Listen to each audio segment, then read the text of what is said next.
ములుగు జిల్లాలో మంత్రి సీతక్క పర్యటించి ఇందిరా మహిళా శక్తి సంబరాలలో పాల్గొన్నారు. కేంద్రంలోని గిరిజన భవన్లో నిర్వహించిన ఈ కార్యక్రమానికి హాజరైన సీతక్కకు మహిళలు బతుకమ్మలతో ఘన స్వాగతం పలికారు. ఈ సందర్భంగా మహిళలకు వడ్డీ లేని రుణాలు, బ్యాంక్ లింకేజ్ చెక్స్ ని కూడా మంత్రి సీతక్క, ఎమ్మెల్యే తెల్లం వెంకట్రావు, కలెక్టర్ దివాకరులు కలిసి పంపిణీ చేశారు.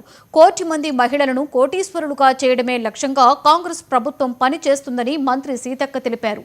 మహిళా సాధికారత కోసం బ్యాంకుల ద్వారా యూనిట్లు కేటాయించి సొంత పరిశ్రమలు స్థాపించేందుకు ప్రభుత్వం సహకరిస్తుందని మంత్రి సీతక్క పేర్కొన్నారు. వారిపై